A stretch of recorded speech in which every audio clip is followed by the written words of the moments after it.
Channel ಕೇಳಿದ್ವಿ, ನೀವು ಮರೆಯಲಾರದ ಘಟನೆ ಯಾವುದಾದ್ರೂ ಇದ್ರೆ ಹೇಳಿ, ಜೀವನದಲ್ಲಿ ಇರುತ್ತಲ್ಲ ಒಂದು ಯಾವ್ದಾದ್ರು ಇರುತ್ತಲ್ಲ ಅಂತ.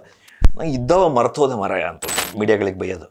ಬೈಯೋದು ಕರಪ್ಟೆಡ್ ಅನ್ಕೊಂಡು ಹೇಳ್ಕೊಂಡು ಹೋಗ್ತೀರಾ? ಹೇಗೆ ಎಲ್ಲರೂ ಅದೇ ಥರ ಅಂತ ಹೆಂಗೆ ಡಿಸೈಡ್ ಮಾಡ್ತೀರಾ? ಸೊ ಈಗ ಆ್ಯಕ್ಚುಲಿ ನ್ಯೂಸ್ ಹೆಂಗಾಗ್ಬಿಟ್ಟಿದೆ ಅಂದರೆ ಚಾನಲ್ ಅವರೇ ವೇಟ್ ಮಾಡ್ತಿದ್ದಾರೆ. ಈ ಮೀಡಿಯಾಗಳು ಯಾವಾಗಲೂ ರೂಲ್ಸ್ ಏನಂದರೆ, ಒಂದು ಸಮಾಜ ಎಲ್ಲಿರ್ತದಲ್ಲ ಅದರಿಂದ 10 ವರ್ಷ ಮುಂದೆ ಇರ್ಬೇಕು ಅವ್ರ ಯೋಚನೆ. ನಮ್ಮದು 10 ವರ್ಷ ಹಿಂದಿದಾವೆ. ಬಟ್ ಒಂದು ಈಗ ಇಂಗ್ಲೀಷ್ ಮೀಡಿಯಾ ಇದೆ, ಇಂಗ್ಲೀಷ್ ಮೀಡಿಯಾ ಇದೆ. ನಾವು ಇಂಗ್ಲೀಷ್ ಬಗ್ಗೆ ಮಾತಾಡಲ್ಲ ಬಿಡಿ. ಅಲ್ಲ ನೀವು ಮೀಡಿಯಾದವ್ರು ಎಲ್ಲದ್ರ ಬಗ್ಗೆ ಮಾತಾಡೋದು. ಕಾರ್ಪೊರೇಟಲ್ಲೋ ಇನ್ನೊಂದು ಕಡೆ ಸಮಸ್ಯೆ ಆದರೆ ಬಂದು ಮೀಡಿಯಾದವ್ರ ಹತ್ರ ಹೇಳ್ಕೊಂತಾರೆ, ಸರ್ ನಮ್ಮ ಸಮಸ್ಯೆ ಆಯಿತು ಅಂತ. ಇಲ್ಲಿ ಒಳಗಡೆ ಆದವ್ರು ಹೋಗಿ ಯಾರನ್ನ ಹೇಳ್ಕೊಬೇಕು? ನೀವು ಇದ್ದಾಗ ಏನೇನು ತಮ್ನೆಲ್ಗಳು ಕೊಟ್ಟಿದ್ರಿ? ಇದಾಯ್ತಲ್ಲ, ಪ್ರತಿಭಟನೆಗಳು ಎಲ್ಲ ನಡೆದಿದ್ವು. ಆವಾಗ ಒಂದು ಕೊಟ್ಟಿದ್ದೆ, ಅದು ಸಾರಿಗೆ ಸೊಪ್ಪು ಹಾಕದ ಸರ್ಕಾರ ಅಂತಂದು. ಕಷ್ಟಪಟ್ಟು ತಗೊಂಡಿರೋ ಚಿನ್ನನ ಕಡಿಮೆ ಬೆಲೆಗೆ ಮಾರೋಕ್ಕಾಗತ್ತಾ? ಒಳ್ಳೆ ಬೆಲೆ ಸಿಗೋ ಕಡೆ ಮಾರಬೇಕು. ಇಷ್ಟು ಕಡಿಮೆ ಚಿನ್ನಕ್ಕೆ ಅಧಿಕ ಬೆಲೆ ಕೊಡೋದು ಅಭಯ ಗೋಲ್ಡ್ ಬಯರ್ಸ್ ಮಾತ್ರ. ಹಾಯ್, ಹಲೋ, ನಮಸ್ತೆ, ನಮಸ್ಕಾರ ಸ್ನೇಹಿತರೆ. ನೀವು ನೋಡ್ತಾ ಇದ್ದೀರಾ ಸ್ಪೀಡ್ ಪ್ಲಸ್ ಕರ್ನಾಟಕ. ನಾನು ನಿಮ್ಮ ಸಂದೀಪ್ ಕುಮಾರ್. ನಗೋದು ತುಂಬ ಈಸಿ, ನಗ್ಸೋದು ಭಾಳ ಕಷ್ಟ. ಅದರಲ್ಲೂ ನಿಂತ್ಕೊಂಡು ನಗೋದು ಎಷ್ಟು ಕಷ್ಟ ಗೊತ್ತಾ? ನಿಂತ್ಕೊಂಡು ನಗ್ಸೋದು ಎಷ್ಟು ಕಷ್ಟ ಗೊತ್ತಾ? ಕೆಲವರು ನಗ್ಬೇಕಾದ್ರೆ ಎದ್ದು ಬಿದ್ದು ನಗ್ದ್ವಪ್ಪ ಅಂತೀವಿ, ಬಟ್ ಆದರೆ 1-1.5 ಗಂಟೆ ನಿಂತ್ಕೊಂಡೇ ನಗಿಸ್ಬೇಕ್ರಿ. ಅದಕ್ಕೆ ಕೊಟ್ಟಿರೋ ಒಂದು ಹೆಸರು ಏನು ಅಂತಂದರೆ ಸ್ಟ್ಯಾಂಡಪ್ ಅಂತ. ನನಗೂ ಗೊತ್ತಿರಲಿಲ್ಲ ಮುಂಚೆ, ಅದು ನಿಜನ ಸುಳ್ಳ ಗೊತ್ತಿಲ್ಲ. ಯಾಕೆ ಹೇಳ್ತಾ ಇದ್ದೀನಿ ಅಂದರೆ, ಇತ್ತೀಚಿನ ದಿನಗಳಲ್ಲಿ ಸ್ಟ್ಯಾಂಡಪ್ ಕಾಮಿಡಿಯನ್ ಅನ್ನೋದು ಆ ಶೋ ಕಾಮಿಡಿ ಮಾಡೋರು ಸಾಕಷ್ಟು ದೊಡ್ಡ ಮಟ್ಟದಲ್ಲಿ ಪ್ರಖ್ಯಾತಿ ಗಳಿಸ್ತಾ ಇದ್ದಾರೆ. ಅದನ್ನು ಜನ ನೋಡ್ಬಿಟ್ಟು ತುಂಬ ಇಷ್ಟಪಡ್ತಾ ಇದ್ದಾರೆ. ಅದರಲ್ಲಿ ನಾನು ಸಾಕಷ್ಟು ಬಾರಿ ಸೋಷಿಯಲ್ ಮೀಡಿಯಾ ಮತ್ತು ಕೆಲವೊಂದು ಟಿ ವಿಲಿ ಅಲ್ಲಿ ಇಲ್ಲಿ ನೋಡಿ ಈ ವ್ಯಕ್ತಿನ ನೋಡ್ಬಿಟ್ಟು ನಾನು ಎಂಜಾಯ್ ಮಾಡ್ತಾ ಇದ್ದೆ. ಒಂಥರ ಅವರೇ ಎಷ್ಟೋ ಸಲ ಹೇಳ್ತಾರೆ, ಏನೋ ಸ್ಟ್ರೆಸ್ ಬಸ್ಟರ್ ಕಾಮಿಡಿಗಳು, ಫ್ರಸ್ಟ್ರೇಟ್ ಆದವರು ನಗಿಸ್ತೀವಿ ನಾವು ಅಂತ. ಅದರಲ್ಲೂ ಸಾಕಷ್ಟು ಬಾರಿ ನಮ್ಮ ಮಾಧ್ಯಮ ಅದು ಇದು ಈ ವಿಚಾರಗಳನ್ನ ಹೇಳ್ಕೊಂಡೆ ಅವರು ನಗಿಸ್ತಾ ಇರ್ತಾರೆ. ನನ್ನದರ್ ದೆನ್ ರಾಘವೇಂದ್ರ ಆಚಾರ್ಯ. ಇತ್ತೀಚೆಗೆ ನೀವು ಜೀ ಕನ್ನಡದಲ್ಲೂ ನೋಡಿರ್ತೀರ ಅವ್ರನ್ನ. ಸೊ ನಮ್ಮ ಜೊತೆ ಇದ್ದಾರೆ ಸ್ಟುಡಿಯೋದಲ್ಲಿ. ರಾಘವೇಂದ್ರ ಅವರೇ, welcome to show. Thank you Sandeep, thank you to Speed Plus Karnataka ಕರೆಸಿದ್ದಕ್ಕೆ, ಮಾತಾಡೋದಕ್ಕೆ. ಎಸ್, ಬಂದಿದ್ದಕ್ಕೆ ತುಂಬ ಹೃದಯ ಧನ್ಯವಾದಗಳು. ಬಟ್ ವಿತ್ ಸಮ್ ಕಂಡೀಷನ್ಸ್ ಹಾಕೊಂಡೇ ಬಂದ್ಬಿಟ್ಟಿದ್ದಾರೆ ನನಗೆ. ಕೆಲವೊಂದು ಪ್ರಶ್ನೆಗಳನ್ನ ಕೇಳಬೇಡಿ, ಇಂಥದ್ದು ಕೇಳಬೇಡಿ, ಇಂಥದ್ದು ಕೇಳಬೇಡಿ ಅಂತ ಗೊತ್ತಿಲ್ಲ. ಅದು ಮಾತಾಡ್ತಾ ಅವರೇ ಹೇಳ್ತೀನಿ ಅಂತ ಇಷ್ಟಪಟ್ಟರೆ ಕೇಳ್ತೀನಿ. ಸೊ ಅಲ್ಲಿ ತನಕ will go to standup comedian ಬಗ್ಗೆ, ಅದ್ರ ಬಗ್ಗೆ ತಿಳ್ಕೊಳ್ಳೋದು ಕುತೂಹಲ. Yes sir. ಹೇಗಿದೆ ಲೈಫು? ಹೇಗಿದ್ದೀರಾ? ಮಸ್ತ್, ಆರಾಮ್. ಎಲ್ಲರೂ ನಗಿಸ್ತಾ ಇರ್ತೀರಾ? ನಿಮ್ಮ ಲೈಫಲ್ಲಿ ನಗು ಮಸ್ತ್ ಆಗಿದೆ.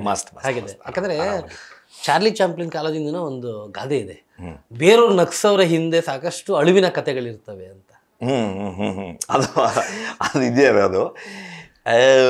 ಬಟ್ ಅದು ಅಳುವಿನ ಕತೆ.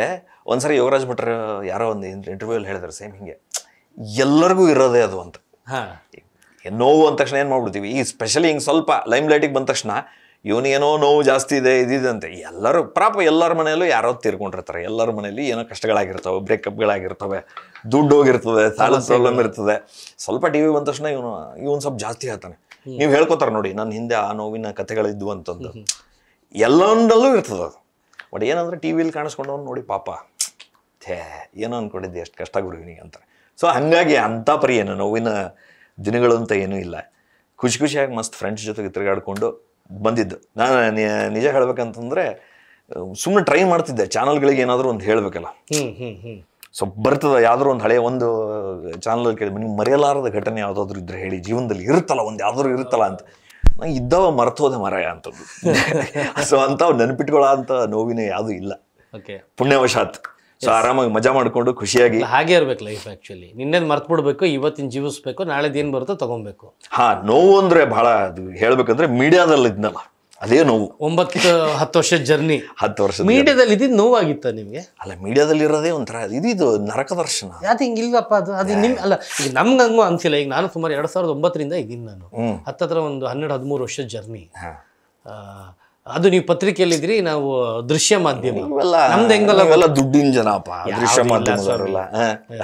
ಅದೇ ಗೊತ್ತಿಲ್ಲ, ಮೋಸ್ಟ್ಲಿ ನೀವು ಇದ್ದಂತ ಜನಗಳು ಹಂಗಿದ್ರು ಅಥವಾ ನೀವು ಇದ್ದಂತ ಸರ್ಕಲ್ ಹಂಗಿತ್ತ ಗೊತ್ತಿಲ್ಲ. ಯಾಕಂದ್ರೆ ನಿಮ್ಮ ಇದು ನೋಡಿದಾಗ ಹೇಳ್ತಾ ಇರ್ತೀನಿ, ಮೀಡಿಯಾಗಳಿಗೆ ಬೈಯೋದು, ಬೈಯೋದು ಕರಪ್ಟೆಡ್ ಅನ್ಕೊಂಡು ಹೇಳ್ಕೊಂಡು ಹೋಗ್ತೀರಾ. ಹೇಗೆ ಎಲ್ಲರೂ ಅದೇ ಥರ ಅಂತ ಹೆಂಗೆ ಡಿಸೈಡ್ ಮಾಡ್ತೀರಾ? ಕರಪ್ಟ್ ಅಂತ ಹೇಳಿಲ್ಲ ನಾನು.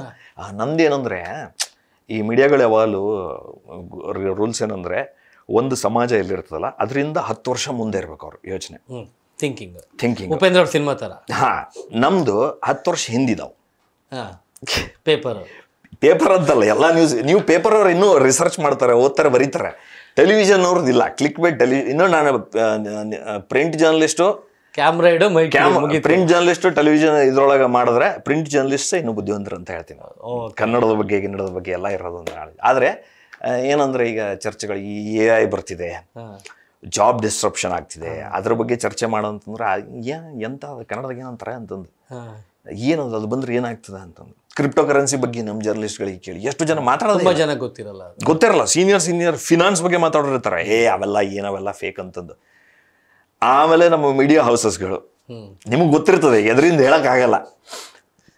ಇವರು ಪಾಪ ಬೇರೆ ಕಂಪ್ನಿಯಲ್ಲಿ ಅವನಿಗೆ ಅಷ್ಟು ಸಂಬಳ ಇಷ್ಟೇ ಕೊಡ್ತಿದ್ದಾರೆ, ಸವಲತ್ತಿಲ್ಲ, ಓವರ್ ಟೈಮ್ ಬರೀ 5 ದಿವಸ 6 ದಿವಸ ಕೆಲಸ ಅಂತೇಳಿ ಓವರ್ ಟೈಮ್ ಮಾಡಿಸ್ತಿದ್ದಾರೆ. ನಿಮಗೆ ಗೊತ್ತಲ್ಲ ಮೀಡಿಯಾದಲ್ಲಿ ಎಷ್ಟೆಷ್ಟು ಮಾಡಿಸ್ತಾರಂತ. ನಾನು ನೋಡಿದ್ರೆ ಇವರು ಜಗತ್ತಿಗೆ ಬುದ್ಧಿವಾದ ಹೇಳ್ತಿರ್ತಾರೆ. ಈಗೂ ಒಂದು ನ್ಯೂಸ್ ಪೇಪರ್ ಆಫೀಸ್ಗೆ ಹೋಗ್ರಿ, ಟಿವಿ ಚಾನಲ್ಗಳಿಗೆ ಹೋಗ್ರಿ, ಭಾನುವಾರ ನಾವು ನೀವು ಇಬ್ರು ಮತ್ತೆ ಭಾನುವಾರ ಕುತ್ಕೊಂಡಿದ್ದೀರಿ ನೀವು. ಭಾನುವಾರ IT ಅವರೆಲ್ಲ ಮಜಾ ಮಾಡ್ತಿದಾರಪ್ಪ. ಮೀಡಿಯಾದವರು ನೀವು ನಾವು ಯಾವ್ದೋ ಮೀಡಿಯಾದವನಿಗೆ ಕೇಳಿ ಏನಪ್ಪ ರಜೆ ಅಂದಲ್ಲ ಅಂದ್ರೆ, ಇಲ್ಲ ನಮ್ದು ಗುರುವಾರ ಕೊಟ್ಟಿದ್ರು, ಈ ಸರ್ ಗುರುವಾರ ಬಾ ಅಂದ್ರು. ಅವನು ಒಂದು ದಿನದ ರಜೆನ ಅಂಡಾಳ್ಕೊಂಡು ಏನೋ ಒಂದು ಕೃಪೆ ಥರ ಎಡಿಟರ್ ಹತ್ರ ಮ್ಯಾನೇಜರ್ ಹತ್ರ ಕೇಳ್ಕೊತಿರ್ತಾನೆ, ಸರ್ ಒಂದ್ ದಿವಸ ರಜೆ ಅಂತ. ಈಗೂ ಹಿಂಗೆ ಇದೆ. ಹೌದಾ?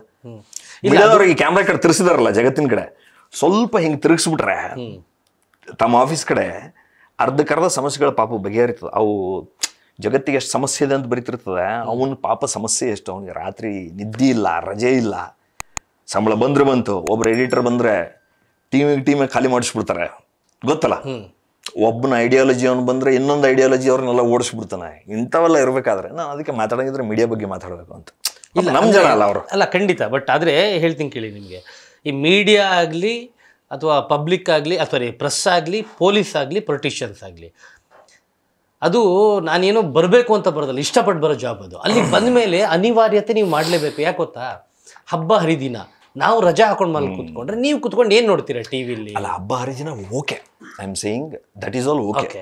ಬಟ್ ಒಂದು ಈಗ ಇಂಗ್ಲೀಷ್ ಮೀಡಿಯಾ ಇದೆ, ಇಂಗ್ಲೀಷ್ ಮೀಡಿಯಾ ಇದೆ. ನಾವು ಇಂಗ್ಲೀಷ್ ಬಗ್ಗೆ ಮಾತಾಡಲ್ಲ ಬಿಡಿ. ಅಲ್ಲ ನೀವು ಮೀಡಿಯಾದವ್ರು ಎಲ್ಲರ ಬಗ್ಗೆ ಮಾತಾಡಬೇಕು. ಇಂಗ್ಲೀಷ್ ಮೀಡಿಯಾ ಇದೆ, ಎಲ್ಲ ಇಂಗ್ಲೀಷ್ ಮೀಡಿಯಾಗಳಲ್ಲ, ಕೆಲವು ಇಂಗ್ಲೀಷ್ ಟಾಪ್ ಒಂದು ಕಾರ್ಪೊರೇಟ್ ಶೈಲಿಯ ಒಂದು ಇದು ಕೊಡ್ತದಲ್ಲ.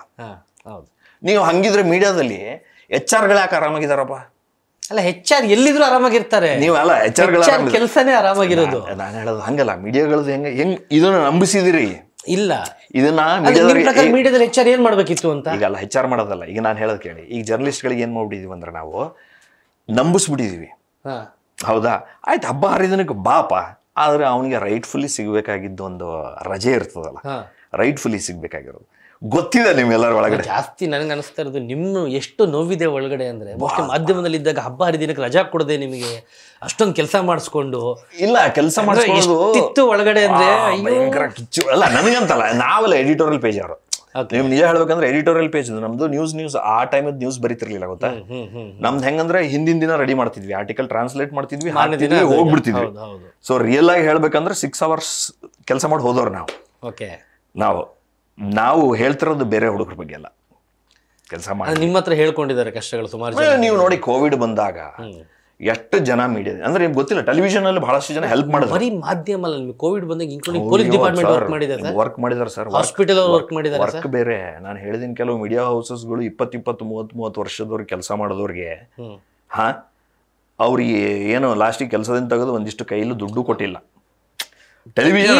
ಈ ವಿಚಾರದಲ್ಲಿ I will support you. Television corporate ಮಾಡ್ಲಿ ಹಿಡಿದು ಎಳ್ದಾಡ್ಬಿಡ್ತಾರ ಅವ್ರನ್ನೆಲ್ಲ ಕಂಪನ್ಸೇಷನ್ ಅಂತ. ಅದು ಹಿಂಗಾಗಿದೆ ಗೊತ್ತಾ, ಈಗ ಕಾರ್ಪೊರೇಟ್ ಅಲ್ಲೋ ಇನ್ನೊಂದ್ ಕಡೆ ಸಮಸ್ಯೆ ಆದ್ರೆ ಬಂದು ಮೀಡಿಯಾದವ್ರ ಹತ್ರ ಹೇಳ್ಕೊಂತಾರೆ, ಸರ್ ನಮ್ ಸಮಸ್ಯೆ ಆಯ್ತು ಅಂತ. ಇಲ್ಲಿ ಒಳಗಡೆ ಆದ್ರೂ ಹೋಗಿ ಯಾರನ್ನ ಹೇಳ್ಕೊಬೇಕು, ಯಾರ ಹತ್ರ ಹೇಳ್ಕೊಬೇಕು?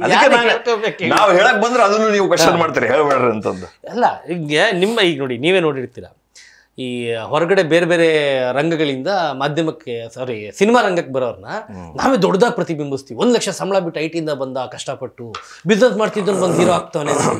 ಅದೇ ನಮ್ಮ ರಂಗದಲ್ಲಿ ಎಷ್ಟೋ ಜನ ಇರೋರು ಬಿಟ್ಟು ಬೇರೆ ಕಡೆ ಹೋದ್ರೆ ತಲೆನೇ ಕೆಡ್ಸ್ಕೊಳಲ್ಲ ಯಾರು. ಅಂದ್ರೆ ಸತ್ಯ ನಿಮ್ಗೂ ಗೊತ್ತಿದೆ, ನಮಗೂ ಗೊತ್ತಿದೆ. ಅದೇ ಅದು ಮಾತಾಡ್ಬೇಕು, ಯಾರಾದ್ರೂ ಒಬ್ರು ಸ್ಟಾರ್ಟ್ ಮಾಡ್ಬೇಕಲ್ಲ. ರೆಸಿಸ್ಟೆನ್ಸ್ ಸ್ಟಾರ್ಟ್ ಆಗಿದೆ ಅದು.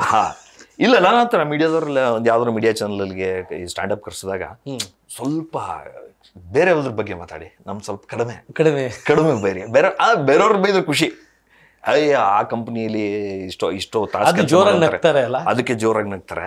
ಇದು ನಮ್ದೊಂದು ಬೇಡ, ನಮ್ದು ಬಿಟ್ಟಲ್ಲ, ನಮ್ಮ ಮರ್ಯಾದೆ ನಮ್ಮೆದುರನ್ನ ತೆಗಿಬೇಡಿ ಅಂತ ಬಟ್ ಅದು ಕ್ಯಾಮ್ರಾ ಆಫ್ ಆದ ತಕ್ಷಣ ಕರೆಕ್ಟ್ ಹೇಳಿದ್ರು, ಕರೆಕ್ಟ್ ಹೇಳ್ಬೇಕಿತ್ತು ಅಂತ.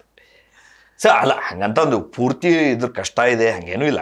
ಈಗ ನೀವು ನೋಡಿದ್ರೆ ಜರ್ನಲಿಸ್ಟ್ಗಳು ಹಿಂದಿನ ಕಾಲದಲ್ಲಿ ಹೆಂಗಿರ್ತಿತ್ತು, ಒಂದು ಬ್ಯಾಗ್ ಇಟ್ಕೊಂಡು, ಹಳೆಯ ಬ್ಯಾಗ್ ಇಟ್ಕೊಂಡು, ಪೇಪರ್ ಇಟ್ಕೊಂಡು, ಆಲದ ಮರ ಗೆಳದ್ ಕೂತ್ಕೊಂಡು ರಿಪೋರ್ಟರ್ ಬರೆಯೋದು, ಆಮೇಲೆ ಅವನೇನೋ ಫೋಟೋ ಫ್ಲಾಶ್ ಹೊಡೋದ ತಕ್ಷಣ ವಿಲನ್ ಬಂದು ಸಾಯಿಸ್ಬಿಡ್ತಿದ್ದ ಜರ್ನಲಿಸ್ಟ್, ಹಿಂಗೆ ಅನ್ಕೊಂಡಿದ್ರು. ಬಟ್ ಈಗ ಏನಂದ್ರೆ ಎಲ್ಲರ ಮಸ್ತ್ ಕಾರ್ ಇದೆ, ಎಲ್ಲರ ಹತ್ರನೂ ಒಳ್ಳೆ ಸಂಬಳನೂ ಇದೆ. ಬಟ್ ಒಂದು ಲೆವೆಲಿಗೆ ನಮ್ಮ ಜನ್ರೇಷನ್ ಅವ್ರಿಗೆ ಇದೆ, ಬಟ್ ಹಿಂದಿನವ್ರು ಇನ್ನೂ ಸಫರ್ ಮಾಡ್ತಾನೆ ಇದ್ದಾರೆ. ಅಲ್ಲ ಇವಾಗ ನಿಮಗೆ ಹೇಗಾಗಿದೆ ಅಂತ ಅಂದರೆ ಮೊಬೈಲ್ ಇರೋರೆಲ್ಲ ಜರ್ನಲಿಸ್ಟ್ಗಳಾಗಿ ಹೋಗ್ಬಿಟ್ಟಿದ್ದಾರೆ ಇವತ್ತಿನ ಪ್ರಪಂಚದಲ್ಲಿ. ಮುಂಚೆ ನಾವು ಹೋಗಿ ಅಲ್ಲೆಲ್ಲೋ ಶೂಟ್ ಮಾಡಿಕೊಂಡು ಆಫೀಸಿಗೆ ತಂದು ಆ ಟಿ ಸಿ ಲಾಕ್ ಮಾಡಿ ಅದನ್ನು ಕೊಟ್ಟು ಎಡಿಟಿಂಗಲ್ಲಿ ಕೂತ್ಕೊಂಡು ಅವ್ರು ಕಟ್ ಮಾಡಿ ಎಡಿಟ್ ಮಾಡಿ ಆಮೇಲೆ ಸುದ್ದಿ ಹೋಗೋಷ್ಟರಲ್ಲಿ 3 ಅವರ್ 4 ಅವರ್ ಹಿಂಗೆ ತೆಗೆದ್ರು, ಹಿಂಗೆ ಒತ್ತಿದ್ರು, ಹಾಕಿದ್ರು, ಮೊಬೈಲೇ ಎಡಿಟು ಮುಗೀತು. ನ್ಯೂಸ್ ಅವರು ಅದಕ್ಕೆ ತಗೊಂಡು ನ್ಯೂಸ್ ಚಾನಲ್ ಅವ್ರು ಹಾಕೊಂಬಿಡೋದು, ಕಾಪಿರೈಟ್ ಏನು ಹೋಗೋದು ಯಾವ್ದಾದ್ರು ಓಡಿಸ್ತಾ ಇರೋದು ಹಂಗೆ ಅವ್ರದ್ದು ವಿಡಿಯೋ ಹಾಕೊಂಡ್ಬಿಡ್ತಾರೆ, ಇವ್ರು ಹಾಕ್ತಿರ್ತಾರೆ, ಅವ್ನಿಗೆ ಹಾಕ್ತಾ ಇರ್ತಾರೆ. ಸೊ ಈಗ ಆ್ಯಕ್ಚುಲಿ ನ್ಯೂಸ್ ಹೆಂಗಾಗ್ಬಿಟ್ಟಿದೆ ಅಂದರೆ ಇವ್ರು ಚಾನಲ್ ಅವರೇ ವೇಟ್ ಮಾಡ್ತಿದ್ದಾರೆ. ಮುಂಚೆ ನಾವೆಲ್ಲ ಸ್ಟಾರ್ಟ್ ಆದಾಗ ಜಾಯ್ನ್ ಆದಾಗ ಹೆಂಗಾಗ್ತಿತ್ತು, ಯಾವುದೋ ವೆಬ್ಸೈಟಿಗೆ ಹೋಗ್ತಿದ್ವಿ ಅಥವಾ ಯಾವುದೋ ಟೈಮ್ಸ್ ಆಫ್ ಇಂಡಿಯಾದಲ್ಲೋ ಇದರಲ್ಲೋ ಹಿಂದೂಲೋ ಬರೆದಿದ್ದು ನೋಡ್ಕೊಂಡು ಅನುವಾದ ಮಾಡ್ತಿದ್ವಿ, ಅವ್ರ ಪರ್ಮಿಷನ್ ತಗೊಳ್ಳೋದು ಹಂಗೆಲ್ಲ ಆಗ್ತಿತ್ತು. ಈಗ ಅಥವಾ ನೀವು ಗೊತ್ತಲ್ಲ ಜಿಲ್ಲಾ ವರದಿಗಾರರು, ಅವನು ಊರೂರು ಅಡ್ಡಾಡ್ಕೊಂಡು ಅಥವಾ ವರದಿಗಾರರು ಅಡ್ಡಾಡ್ಕೊಂಡು ನ್ಯೂಸ್ ತರ್ತಿದ್ರು, ಅದು ಇದೆ ಈಗ. ಬಟ್ ಅದಕ್ಕಿಂತ ಏನಾಗ್ಬಿಡಿದೆ ಈಗ ಸುಮ್ಮನೆ ಜರ್ನಲಿಸ್ಟ್ಗಳು, ನಾನು ನೋಡಿದ್ದು ಈಗ ಮೀಡಿಯಾ ಹೌಸಸ್ಗಳಲ್ಲಿ ಅವ್ರ ಕೆಲಸ ಇನ್ಸ್ಟಾಗ್ರಾಮ್ ಬ್ರೌಸ್ ಮಾಡೋದು, ರೀಲ್ಸ್ ನೋಡೋದು, ಯಾರು ಏನು ಹಾಕಿರ್ತಾರೆ, ಟ್ವಿಟ್ಟರ್ ನೋಡೋದು, ಯಾವನ್ ಜಗಳಾಡಿದ್ರೆ ಅವ್ರಿಬ್ರು ಜಗಳ ನೋಡ್ಕೊಂಡು ಕೊಡೋದು, ಇವರಿಬ್ರು ಜಗಳಾಡಿದ್ರೆ ಅದೇ ನ್ಯೂಸ್, ಇವ್ನು ಏನು ಹೇಳೋದು, ಡೌನ್ಲೋಡ್ ಮಾಡು ಹಾಕು, ವಿಡಿಯೋ ಡೌನ್ಲೋಡ್ ಮಾಡು ಹಾಕು, ನೋಡಿದ್ರೆ ಬೆಚ್ಚಿ ಬೀಳ್ತೀರಾ, ಶಾಕ್ ಆಗ್ತೀರಾ ಅಂತಂದು ಹಾಕಿ ವಿಡಿಯೋ. ಸೊ ಜರ್ನಲಿಸ್ಟ್ಗಳೆಲ್ಲ ಇನ್ಸ್ಟಾಗ್ರಾಮಿಗೆ ಬಂದು ಬ್ರೌಸ್ ಮಾಡ್ತಾ ಇದ್ದಾರೆ, ಹಂಗೆ ಬಂದಿದೆ. ಸೊ ಇಲ್ಲ ನಾನು ಈ ನಿಮ್ಮ ತಮ್ನೇಲ್ಗಳು ಇಂಟ್ರೆಸ್ಟಿಂಗ್ ಆಗಿರುತ್ತೆ, ಹೇಳ್ತಾ ಇರ್ತೀರಾ ಅಲ್ಲಿ ಇಲ್ಲಿ. ನೀವು ಇದ್ದಾಗ ಏನೇನು ತಮ್ನೇಲ್ಗಳು ಕೊಟ್ಟಿದ್ರಿ? ಹೆಡ್ಲೈನ್ಸ್ಗಳು, ಓಕೆ ಇವಾಗ ತಮ್ನೇಲ್ ಅಂತಾರೆ ಅದನ್ನು, ಅವಾಗ ಹೆಡ್ಲೈನ್ಸ್ಗಳು ಅವಾಗ. ಓ ಇಲ್ಲ, ನನಗೆ ನಿಮ್ಗೆ ಒಂದು ಇದಿದೆ ನೋಡಿ, ಹಿಂದಿನ ತಲೆಮಾರು ಜನರೇಷನ್ ಇದೆಲ್ಲ, ಅವರು ಈ ಕ್ಲಿಕ್ ಬೈಟ್ ತಮ್ನೆಲ್ ಜನನೇ ಅವರು. ಎಲ್ಲಾ ನ್ಯೂಸ್ ಪೇಪರ್ಗಳಲ್ಲೂ ನೋಡಿ ಮಸ್ತ್ ಇದಿರ್ತದೆ.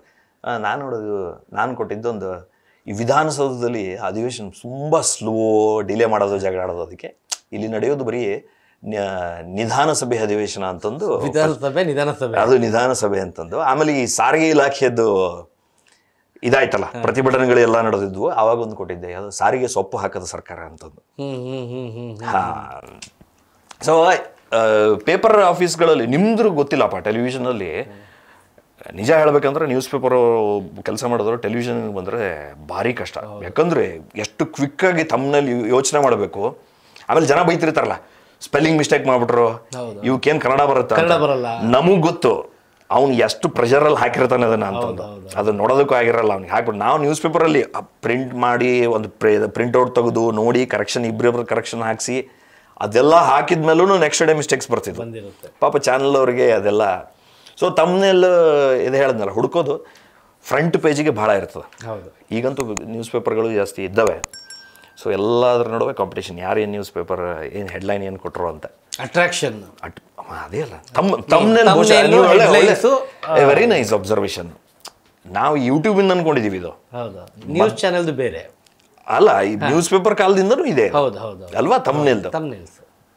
ಅದು ಇವಾಗ ನಿಮಗೆ ಯಾಕಂದ್ರೆ ಜನ ಬಳಕೆ ಜಾಸ್ತಿ ಆಗಿರೋದು ಈ ಸೋಷಿಯಲ್ ಮೀಡಿಯಾ, ಮೊಬೈಲ್ ಬಂದಾಗಿಂದ, ಅದರಿಂದ ಅದಕ್ಕೆ ವ್ಯಾಲ್ಯೂ ಜಾಸ್ತಿ. ಕರೆಕ್ಟ್, ಹೌದು. ಪೇಪರ್ ಕಾಲದಿಂದನೂ ಇರೋದು, ಪೇಪರ್ ಕಾಲದಿಂದ ಇದೇ ಮಾಡ್ಕೊಂಡ್ರೆ. ಸೊ ಕ್ಲಿಕ್ ಬೈಟ್ಗೆ ಪಾಪ ನಮ್ಮ ಜರ್ನಲಿಸ್ಟ್ಗಳು ಅವಾಗಿಂದ ಮಾಡ್ತಿದ್ದಾರೆ ಗೊತ್ತಿಲ್ದೇನೆ. ಮಾಡ್ತಾರೆ.